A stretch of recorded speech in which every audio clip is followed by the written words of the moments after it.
Dan untuk memuaskan pasangan silahkan Anda tanya kepada para wanita-wanita. Mereka umumnya juga yang penting adalah dia bisa keras, kemudian juga cukup bertahan, ya, tidak ejakulasi dini, tidak disfungsi ereksi. Kenapa sih para pria tuh sampai nggak pede banget harus memperbesar? Seakan-akan kalau yang tebal itu juga membuat kelihatannya si pria itu semakin gagah, ya.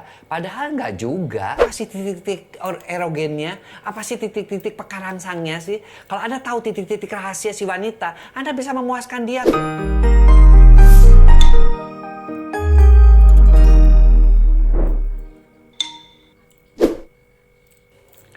Halo Boyke Mania, ketemu lagi sama Dr. Boyke di Kacamata Dr. Boyke.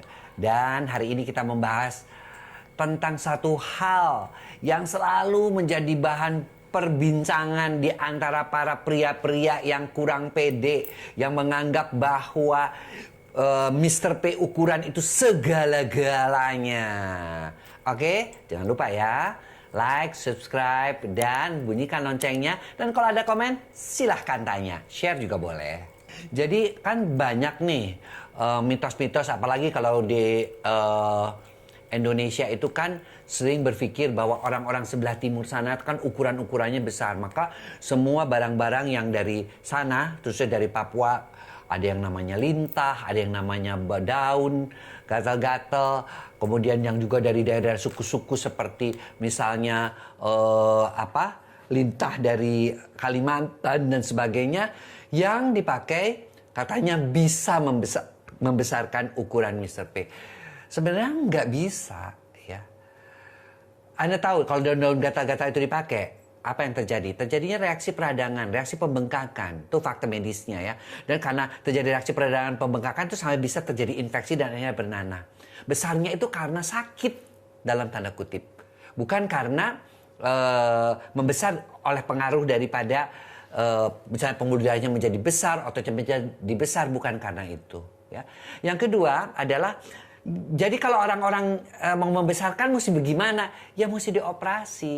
Ya, di Amerika operasi plastik yang paling banyak adalah membesarkan Mr. P. Tapi juga banyak juga side effect-nya. Side effect-nya salah satunya adalah penis itu mudah menjadi patah, ya, jadi mudah terjadi fraktur. Dan karena kan ketika dioperasi itu akar penisnya ditarik ke depan, kadang-kadang dibesarkan dengan menggunakan yang namanya lemak dari perut, ya. Nah, ada juga yang membesarkan dengan cara menyuntikkan zat-zat seperti zat-zat getah dan sebagainya. Itu jauh lebih berbahaya. Itu jauh lebih berbahaya lagi, ya. Jadi pendapat saya, kita terima saja, ya, sepanjang penis itu masih bisa berfungsi. Artinya berfungsi untuk buang air kecil, berfungsi untuk mengeluarkan sperma, berfungsi untuk memuaskan pasangan, ya silahkan, ya. Nggak usah kita macem-macemin lah.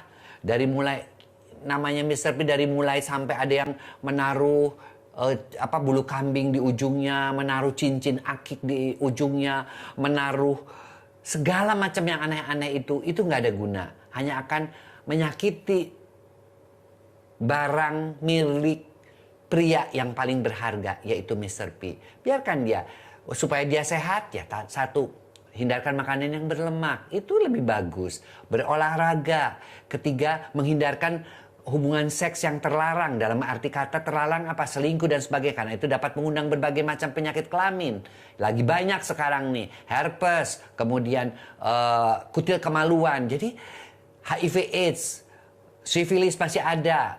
Kemudian juga yang namanya gonore juga masih ada. Itu semua yang kita sayang dengan Mr. P kita, yang itu yang kita bisa lakukan, ya. Dan untuk memuaskan pasangan silahkan Anda tanya kepada para wanita-wanita. Mereka umumnya juga yang penting adalah dia bisa keras, kemudian juga cukup bertahan, ya, tidak ejakulasi dini, tidak disfungsi ereksi. Itu hal yang sangat penting.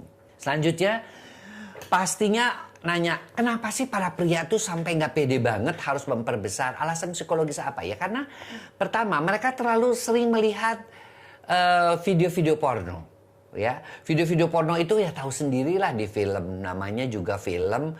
Dia ketika akan men-shoot ukuran Mr. P-nya itu biasanya dengan menggunakan kaca pembesar, dibesarkan, di zoom istilahnya. Ya, jadi kelihatannya besar. Ya, padahal sih mungkin ukurannya juga standar lah semua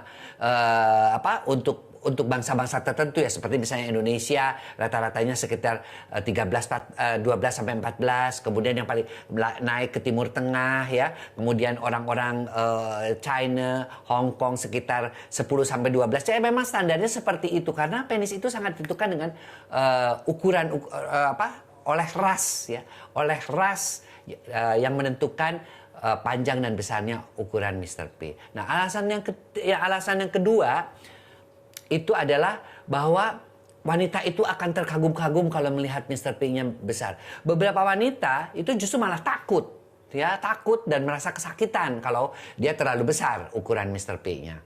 Kemudian yang keempat, alasan psikologi yang lain adalah bahwa seakan-akan kalau yang tebal itu juga membuat kelihatannya si pria itu semakin gagah, ya. Padahal nggak juga, ya. Tolonglah selalu dipikirkan bahwa pria-pria yang perkasa itu adalah justru pria-pria yang romantis, yang fun. Dari hasil penelitian, yang duitnya cukup, ya. Mau penisnya segede pisang Ambon juga kalau duitnya kagak cukup, mas, tetap aja si wanitanya juga nggak mau. Jadi lebih yang cerdas, kemudian orangnya juga selain cerdas juga bisa merayu ya, kemudian juga dia tuh bersih. Itu mungkin hal-hal yang seperti itu lebih menarik di mata wanita ketimbang hanya mengandalkan penis yang besar saja gitu. Dan seakan-akan dengan penis yang besar itu Anda dapat menggait sekian banyak wanita-wanita di dunia ini, enggak juga gitu. Betapa banyak justru orang-orang yang penisnya besar, bahkan ada beberapa yang menginginkan dikecilkan karena beberapa wanita ketakutan ketika melihat penis itu mengalami ereksi. Kemudian, saya juga ingin memberikan tips ya, gimana sih caranya meningkatkan rasa percaya diri pria. Pertama, ya pria itu harus gagah ya, artinya dalam arti kata berusaha tetap berolahraga supaya perutnya nggak buncit ya. Kemudian juga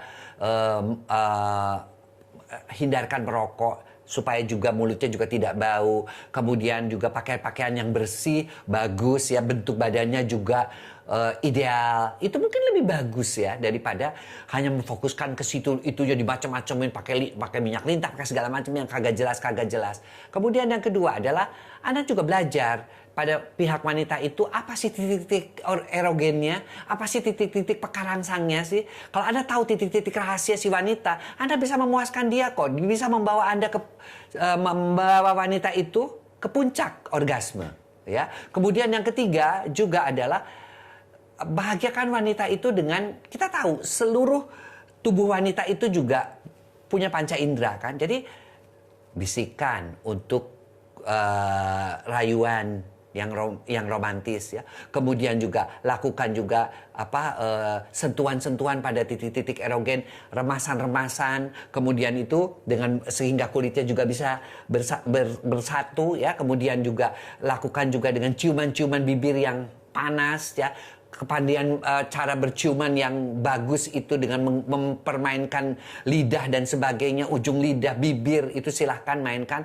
Kemudian juga Anda bisa menggunakan juga musik ya yang membuat kita terbawa seakan-akan ke alam kayangan ya, karena musiknya tuh begitu indah. Kemudian kita juga cium untuk penciumannya kita gunakan aromaterapi yang baik ya, yang membuat si wanita itu semakin bergairah. Kemudian terapi dengan warna-warni, misalnya juga di spraynya, mungkin hordennya, itu semua adalah bisa membuat si wanita itu kesengsem dengan Anda. Jangan hanya fokus pada ukuran Mr. P saja.